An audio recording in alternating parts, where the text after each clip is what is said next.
What's going on, everybody? My name is Braxophone, and today I want to have a little bit of a discussion about Xinyan because I do feel like she's been a little overhyped by the community. Not in the sense where everyone's always talking about Xinyan as some god-tier character, but in the sense where I've seen plenty of content creators making her out to be this god-tier physical DPS carry or a god-tier pyro shield character, and honestly, I disagree with so much of it, so that's what I want to talk about. Before we get into the meat and potatoes of things, though, I am not making this video to say that Xinyan is bad. Obviously, every character in this game is useful in some way, shape, or form. I just feel that Xinyan has a bit of an identity crisis, and I feel like some content creators in particular haven't been completely transparent with her power level. So first things first, if you look at the newest banner with Zhongli on it, you're gonna see 3 Claymore characters that are featured. One of them is Xinyan, the other one's Jinyoun, and the third one is Razor. I think this banner has been the most interesting out of all of the ones we've had so far because a lot of people are upset with Zhongli. A lot of people don't really know how to use Jinyoun, even though I feel like he's really strong. And Razor, everyone wants to get, but everyone was also super excited about this new character Xinyan, so it was just kind of a strange time to pull. And of course, when everyone on the content creation side of things got Xinyan, they all wanted to make the first video that talks about how epic she is and how great of a character she is. And there are a lot of really great things about her, don't get me wrong, but she's overhyped. And the reason I'm saying this is because she simply does not have a role that she fits into that she does better than any other character. With the exception of one thing, which I still feel like isn't really enough to justify her, it just makes her kind of niche. MiHoYo, while developing a really cool and fun game, has also kind of started leaning towards the mindset of needing constellations to make a character good. You'll notice a difference too. If you look at the characters that were out when the base game was released, a lot of them are still really viable, and a lot of the newer characters like Zhongli and Xinyan require constellations to actually be good and keep up with the other cast. Well, let's get more specific. So what are my main points? My first main point is that Xinyan is not a physical DPS carry, and I know that contradicts a lot of her kit, so let's talk about it. So Xinyan's Q does physical damage. That's something really important to note here because a lot of people, when they're thinking of building their characters as a DPS or support, they're looking at what kind of elements they're dealing with. Xinyan, while she does pyro damage, she also is very focused on physical damage just based on her kit, which we'll talk about as well. So the important thing to note about Xinyan is that she has her levels of shield. She can apply a level 1 shield, a level 2 shield, or a level 3 shield, and the level 3 shield applies pyro damage over time. Admittedly, this is actually meant to complement her physical attack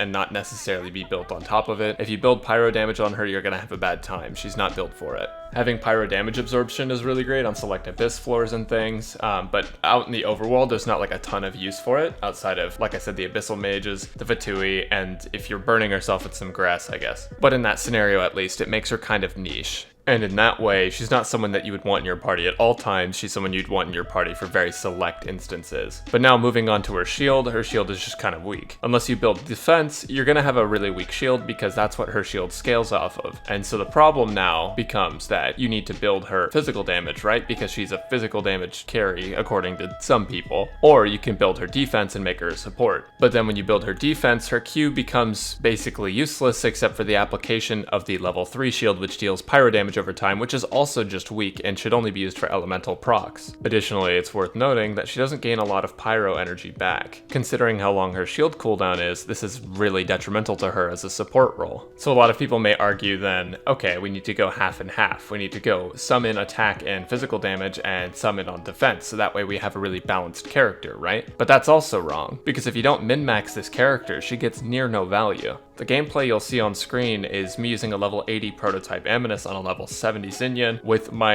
initial Gene physical damage build. You can argue that Bolide would give a lot more damage than this set, and that's totally fair. But either way, considering alternatives to Xinyan, considering that Razor is on the same banner as Xinyan, Xinyan does not do nearly as much damage as him. And the strange thing about that is that her entire kit is meant to buff physical damage and lower physical resistance. So then at this point, she could be considered a physical support, right? She buffs your physical damage, she lowers physical resistance, and she gives a shield. So she allows characters like Razor to really thrive, and maybe Kaya as well. Think of how many characters there are in the game that are physical DPS carries. I can think of some that are fairly successful. I can think of physical damage Jean, which is pretty okay, and I can actually get higher damage with physical damage Jean than I can with physical damage Xinyan. But you also have physical damage Fischl, which is actually alright, even though she is a much better support. You have physical damage Kaya, and you have physical damage Razor. And physical damage Razor outclasses all of the other physical damage carry characters by so much. And to be quite honest, this disparity is so large that I would only consider her a good physical damage support for the character Razor. Because at that point I almost feel like she's dead weight in comparison to someone like Bennett, who has the massive buff field. And somehow, fittingly, I feel like this is her best role. But you also need to get her to Constellation 2 to even get the debuff on physical resistance that would really help Razor thrive as well. Now granted, with her shield and her passive, now that's rock and roll, she does get the 15% physical damage bonus on anyone who has the shield active, so that's pretty good. But okay, we've discussed a couple different ways to run Xinyan. You can use her as a physical DPS herself, you can use her as a pyro shield support, or you can use her as a physical damage buff / resilience nerf support, right? You can use her in any of these roles and she would fit them kind of okay. But then, wait a second though, aren't there other characters that fit these roles better? Yeah, there are, and that's the problem, right? Jinyoun doesn't fit into any specific role, and unlike Jean, who is a jack of all trades and can fit into any role well, Jinyoun can't fit into all of those roles as well as some of the other characters in the game. Now, I will say, the pros of Jinyoun are about even to the cons in terms of how many there are, right? If we look at the pros of Jinyoun, she's one of the first physical elemental bursts, she has physical resistance debuff at C4, and her C6 makes her attack huge by building defense. She kind of turns into like a Noelle nuke, and her physical damage buff comes on when she's shielded, and these are all things that are unique to her. Oh, she also has a pyro shield, which is the first one we've seen in the game, right? So these are all things that are unique to Xinyan, but the cons are just so detrimental. She has a physical damage focus, almost like you're supposed to play her physical DPS, but her damage is terrible. Her pyro shield isn't very strong unless you invest in defense, which takes away from your ability to hit hard with her at all, which makes the pyro procs only good for things like melt and vaporize. Her pyro damage is just low in general. It's like her kit's not meant to be used for pyro damage, and her physical damage output is low even though her Q revolves around it. Her elemental burst is a physical damage based attack, and min-maxing that, going as high as I can with physical damage with the level 80 weapon, food, and Bennett ult, I was only able to get to 22k. Now obviously, maybe I'm not as good of a player as some other people who may have been able to get that number higher. Maybe that has happened, but regardless, I feel like to have to go through that much effort just to make her ult relevant is bad.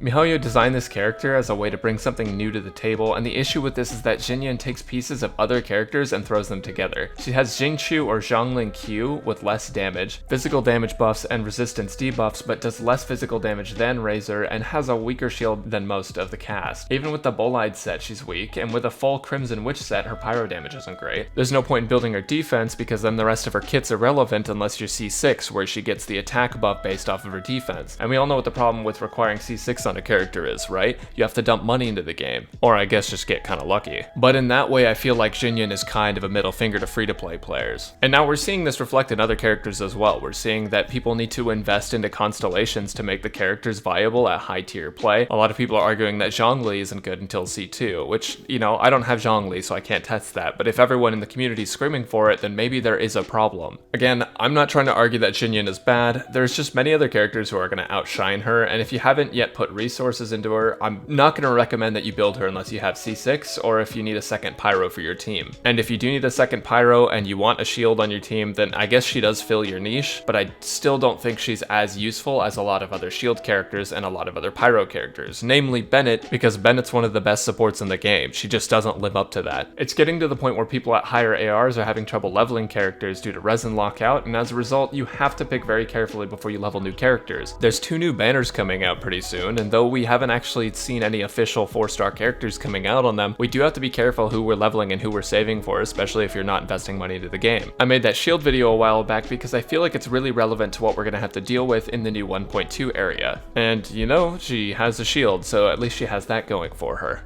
But ultimately, Jinyoun just feels like she doesn't know where she's supposed to fit. And while you can argue that characters like Jean are the same, the main difference is that Jean can hold up in many different positions fairly well, whereas Xinyan falls off as a support and physical DPS very early. Anyways, that's just my 2 cents on the whole thing. I do feel like a lot of people kind of overhyped how good she is as a character, and honestly, if you found a use for her and you feel like she's good, that's great for you. And I'm happy that you found a place where she can fit in because she is honestly one of the coolest characters in the entire game. As for me, I feel like her kit just poses way too many problems to be relevant, and I think that miHoYo knew what they were doing when they threw a bunch of different character kits together and made it so you had to unlock constellations to get the good stuff out of them. If you've made it this far, thanks for watching the video, and I hope you've enjoyed. I'll have a new guide or 2 coming out pretty soon, so look forward to that, and I hope you all have a great week. I will see you guys next time.